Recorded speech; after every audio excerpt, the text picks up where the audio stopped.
For those of you who don't know me, I'm Donald Smith. I work in AVT Quality Methods for D. Kapoor, and I'm one of the co-champions for the AVT VC ISO effort within product development.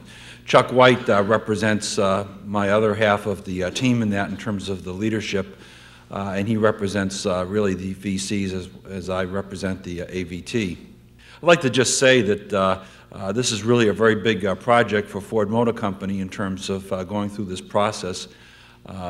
The material that you're going to see today, most of you I hope have been through the, if not the 5-day training, at least through the 2-day auditor's training. What we're going to see today represents the reality of what we're going to have to be dealing with in terms of our visitations to the engineering and other associated areas of the company that participate in the ISO certification. Without any further delay, let me introduce John, and he can introduce his team, and we can move on for the day. Thank you very much.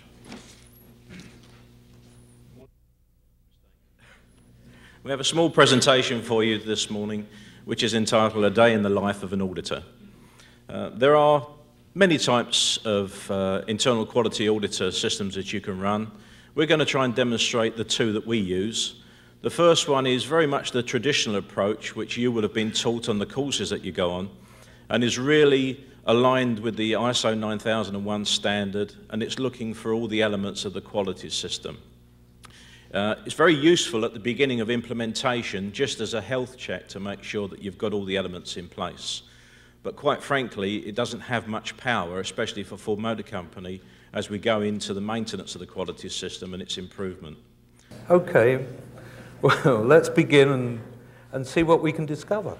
I guess I should explain that I've only been in this position for 6 months. Would it not be better if you came back in a year's time and do it then? No, George, not really. This is an audit of the system, not you as an individual. And the system should be robust enough to cater for personnel and process changes. This is my last gambit. I'm actually not a Ford employee, I'm agency. Surely it doesn't apply to me.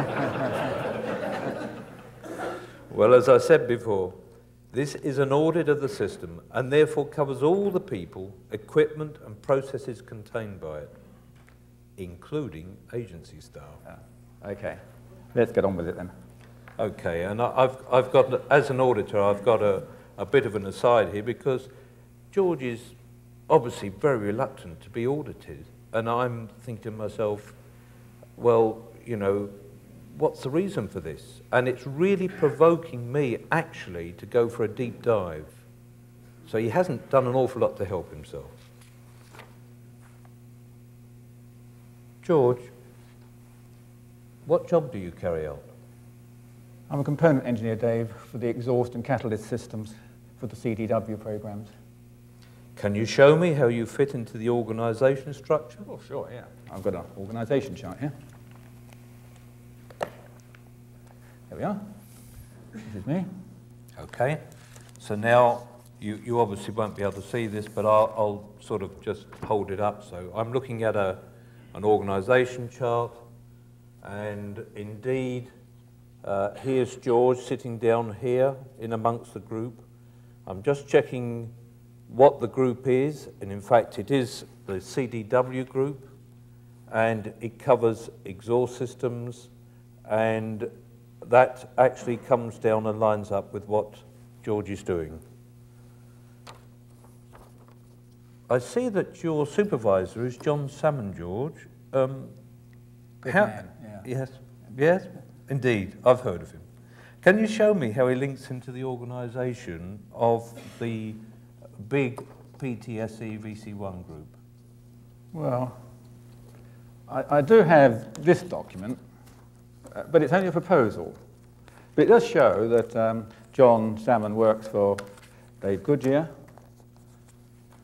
in the CDW line, and there is my supervisor there. So, yeah, that's how we link in. Okay.